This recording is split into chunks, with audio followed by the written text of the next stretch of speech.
साथियों, मैं राहुल राज। आज हम बात करने वाले हैं आईटीबीपी के अंदर एक और शानदार भर्ती निकल के आ चुकी है। उसी के रिगार्डिंग हम बात करेंगे।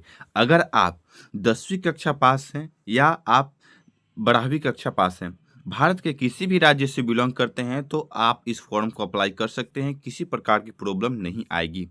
मैंने इसके ऑलरेडी एक शॉर्ट नोटिस आपको प्रोवाइड कर दिया था, जिसके अलावा मैंने उसमें भी आपको बताया था किस प्रकार आपको फॉर्म फिल करना है। अब फॉर्म भी फिल होना शुरू हो चुका है, लेकिन एक बार आपके ही लोग के रिक्वायरमेंट से फिर से मैं इसका डिटेल्स लेकर आ चुका हूँ। तो बात करेंगे इंपॉर्टेंट डिटेल्स डेट्स के बारे में, इंपॉर्टेंट सारे डिटेल्स के बारे में, सिलेक्शन प्रोसेस, क्वालिफिकेशन क्या है और फॉर्म किस प्रकार भरना है, क्या क्या इंपॉर्टेंट चीज़ लगने वाले हैं। तो चलिए डिटेल्स की ओर चलते हैं। उससे पहले बता दें, अगर आपको किसी प्रकार की दिक्कत आती हो तो आप ज़रूर कमेंट करें। साथ ही कमेंट के रिप्लाई में आपको जल्द से जल्द मिलेगा, ठीक है। और आपका एक छोटा सा रिक्वेस्ट है, प्लीज़ भारतीय होने के नाते एक जय हिंद जरूर लिखे। बस यही आपसे एक छोटा सा रिक्वेस्ट है। आइए वीडियो को शुरू करते हैं। तो मेरे प्यारे भाइयों, सबसे पहले आपको डिस्प्ले पर दिख ये आईटीबीपी के अंतर्गत ऑफिशियल साइट से ये आपको मैंने ऑलरेडी नोटिफिकेशन डाउनलोड कर लिया है। अगर आपका इसको नोटिफिकेशन वीडियो से पहले चाहिए तो आप मेरे व्हाट्सअप ग्रुप में जुट जाइए। मैं वहाँ इसका हर एक वीडियो बनाने से पहले इंपॉर्टेंस या छोटी बड़ी अपडेट जो भी हो, जैसे वीडियो नहीं बना पाएँ तो मैं वहाँ आपको ऑलरेडी सेंड कर देता हूँ, ठीक है ना। जिससे आपको किसी प्रकार की प्रॉब्लम ना आए और आपका सिलेक्शन में आपको दिक्कत ना आए और आपका सिलेक्शन हो जाए। तो अब बात करेंगे इसी के रिगार्डिंग आपको नोटिफिकेशन के अंतर्गत। तो सबसे पहले बता दें, अगर आप भारतीय होने के नाते आपसे एक छोटा सा रिक्वेस्ट है, प्लीज़ कमेंट सेक्शन में एक जय हिंद जरूर लिखें। आपको एक जय हिंद जरूर लिखना चाहिए। आपको हम आपसे यही एक रिक्वेस्ट करते हैं। तो जल्दी जल्दी कमेंट में जय हिंद लिखिए। चलिए अब डिटेल्स की ओर चलते हैं। सबसे पहले बात करते हैं, ये आपको जो पोस्ट है, आपको कांस्टेबल और हेड कांस्टेबल दोनों पोस्टों पर भर्ती निकल के आई है। किसके अंतर्गत आई है? मोटर मैकेनिक के पोस्टों पर भर्ती निकल के आई है, जिसमें आपको हेड कांस्टेबल और कांस्टेबल दोनों पोस्टों के लिए आपको फॉर्म निकल के आई है, ठीक है ना। और इसमें आपको बोला गया है, देखिए, इसमें ओनली फॉर आपको मेल कैंडिडेट ही अप्लाई कर सकता है, फीमेल के लिए इसमें आपको नहीं रखा गया है। अब यहाँ बात कर ले, आपको पहले क्वालिफिकेशन के पहले डेट आपको बता दें। जैसे कि मैंने ऑलरेडी बताया था कि आपका ये प्रक्रिया ऑनलाइन होने वाली है। कब से? 24 दिसंबर से आपका प्रक्रिया शुरू हो चुका है और साथ ही ये 22 जनवरी 2024 तक चलेगा, ठीक है मेरे भाई। उसके बीच में आपको फॉर्म को अप्लाई कर देना है। एक एक चीज़ डिटेल्स फिर आज से क्लियर करूँगा, आपको किसी प्रकार की प्रॉब्लम नहीं आने वाला है, ठीक है ना। अब बात करते हैं। सबसे पहले हम बात कर ले आपको हेड कांस्टेबल पोस्टों के लिए मेरे भाई, जिसमें आपको मैं पोस्ट के रिगार्डिंग बात करता हूं। हेड कांस्टेबल पोस्टों में जिसमें आपको टोटल 7 पोस्टों पर यह भर्ती होगी। वो किस प्रकार होगी? यूआर के लिए 1, एससी के लिए 0, एसटी के लिए 3, ओबीसी के लिए 1 और ईडब्ल्यूएस के लिए टोटल 7 पोस्टों पर भर्ती होगी। इसी प्रकार कांस्टेबल पोस्टों पर जो मोटर मैकेनिक की भर्ती होगी, टोटल 44 पदों पर यह भर्ती होने वाली है, ठीक है मेरे भाई। किसी प्रकार का दिक्कत जल्दी से जल्दी जाकर कमेंट कर सकते हैं। सीटों में आपको 10% आपको एक्स सर्विसमैन वाले के लिए आपको छूट मिलने वाले हैं, ठीक है। अब बात करते हैं इसके, अगर आप भारत के किसी भी राज्य से बिलोंग करते हैं तो आप इस फॉर्म को फिल कर सकते हैं, किसी प्रकार की प्रॉब्लम नहीं आएगी। अब बात करते हैं इसमें पे स्लिप, यानी आपको पैसा कितना मिलेगा, ठीक है। तो सबसे पहले बता दें, इसकी हेड कांस्टेबल और कांस्टेबल के पदों में आपको थोड़ा सा अंतर दिखने को मिल जाएगा। देखिए, हेड कांस्टेबल में लेवल 4 की आपको सैलरी मिलेगी और कांस्टेबल पोस्ट पर लेवल 3 की सैलरी आपको मिलने वाली है, ठीक है। यहाँ आपको दिख जाएगा 25,500 से लेकर 81,100 तक। यहाँ मिलेगा 21,700 से लेकर आपको 69,100 तक आपको मिलने वाली है मेरे प्यारे भाई। अब इसके क्वालिफिकेशन के बारे में सबसे पहले हम बात करते हैं क्वालिफिकेशन के रिगार्डिंग कि क्या क्या आपका क्वालिफिकेशन लगेगा, ठीक है। तो सबसे पहले क्वालिफिकेशन के साथ साथ हम बात करेंगे इसमें एज का भी, जो आपको सबसे पहले बता दें, अगर आप भारत के किसी भी राज्य से बिलोंग करते हैं, जनरल कैटेगरी से आते हैं, तो 18 से 25 के बीच ही आपका डेट ऑफ बर्थ रहना चाहिए, ठीक है। तो आप इस फॉर्म को अप्लाई कर सकते हैं। जल्दी से कमेंट करके बता सके कि आप भारत के किस राज्य से ये वीडियो देख रहे हैं और आप बिलोंग करते हैं, ठीक है। तो सबसे पहले बात करते हैं, इसमें आपको मिनिमम क्वालिफिकेशन हेड कांस्टेबल के लिए आपको 10+2 होना चाहिए, मतलब 12वीं कक्षा पास होना चाहिए, ठीक है।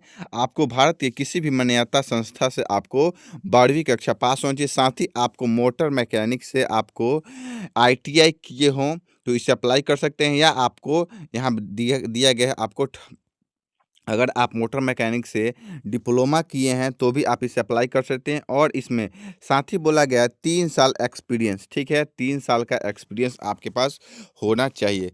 जिस मेरे भाई का है, देखिए ये जो क्वालिफिकेशन मांगा जाता है ना, इसमें बहुत बंदे कम होते हैं। जो इसमें फॉर्म फिल कर दिया ना, उसका 100% चांस रहता है कि हो जाएगा, इसलिए कि बहुत लड़के कम रहते हैं, ठीक है ना, ये बात ध्यान रखनी होगी। कांस्टेबल पोस्टों की बात कर ले, देखिए भारत के किसी भी मान्यता संस्था से आपको क्या होनी, 10वीं कक्षा पास होनी चाहिए। साथ ही आपको इसमें भी एक्सपीरियंस कितना चाहिए, 3 साल का एक्सपीरियंस इसमें भी मेरे भाई चाहिए। कितने साल का मेरे भाई, 3 साल का एक्सपीरियंस चाहिए। अगर आपके पास 3 साल का एक्सपीरियंस है तो ज़रूर इस फॉर्म को फिल करें, ठीक है। अब एज की बात कर ले मेरे भाई, एज आपको यहाँ दिख जाएगा, किससे किसने भी लेना है आपको। मैं यहाँ फिर से हेडलाइट कर दूँ, 23 जनवरी 2000 से लेकर 22 जनवरी 2007 के बीच अगर आपका डेट ऑफ बर्थ है तो आप इसे अप्लाई कर सकते हैं और अपना सिलेक्शन ले सकते हैं, किसी प्रकार का प्रॉब्लम नहीं होगा। और यही बात कर ले, अगर आप SC ST हैं, OBC हैं, तो उसके लिए भी आपको सर्टिफिकेट यहाँ इशू किया गया है। वो सर्टिफिकेट के लिए भी कब से डेट रहना चाहिए, इसका रिगार्डिंग बता दें। अगर आप EWS कैटेगरी से बिलोंग करते हैं तो आपका जो EWS सर्टिफिकेट होना चाहिए, तो वैकेंसी के क्लोजिंग डेट से पहले आपका बना होना चाहिए, ठीक है। किससे, 22 जनवरी 2025 से आपका पहले का बना होना चाहिए। NCL की बात कर ले, OBC की बात कर ले, तो ये इसी प्रकार का ये भी है आपको कि 22 जनवरी 2025 के पहले का बना होना चाहिए, उसके बाद का नहीं होना चाहिए। ये बात आपको ध्यान रखना होगा। अगर आपको इस सब से प्रॉब्लम है तो आप फॉर्म में आगे जाकर छट सकते हैं, पहले से बनवा कर रख लीजिए। अब एज में किस प्रकार आपको छूट मिलेगा, यहाँ मैं आपको थोड़ा सा रिगार्डिंग बता दूं। अगर आप SC ST और OBC से बिलोंग करते हैं, और एक सर्विसमैन वाले के लिए भी कुछ यहाँ क्लियर कर देंगे हम, तो SC ST वाले के लिए 5 साल और OBC वाले को 3 साल छूट मिलेगा। एक सर्विसमैन वाले को हर कैटेगरी में आप जितना मिलते हैं उससे आपको एक्स्ट्रा 3 साल मिलेगा। जैसे OBC वाले को 3 साल मिल जाएंगे, SC ST वाले को 5 साल मिल जाएगा, एक सर्विसमैन वाले को। आपको फिजिकल्स में हाइट कितना लगेगा, क्या डिटेल्स है इसके रिगार्डिंग, जब से सबसे पहले बता दें, फिजिकल्स डिटेल्स में आपको हाइट जो लगेगा आपको 170 सेंटीमीटर लगने वाला है, ठीक है। और चेस्ट की बात कर ले तो 80 से 85, नॉर्मल आपको 80 चाहिए और 85 फुलाकर होना चाहिए। अब बात कर ले किसको छूट मिलेगा, यहाँ आपको दिख जाएगा। अगर आपका इसमें नाम है तो आपका हाइट में और चेस्ट में छूट मिलेगा, वरना नहीं मिलेगा, ठीक है मेरे भाई। जैसे कि कुमाऊँ, गोरखा, डोगरा, मराठा, क्या बोलते हैं, असम, हिमाचल प्रदेश, जम्मू कश्मीर से अगर आप बिलोंग करते हैं, यूटी यानी उत्तराखंड से बिलोंग करते हैं, तो आपको इसमें छूट मिलेगा हाइट में, ठीक है ना।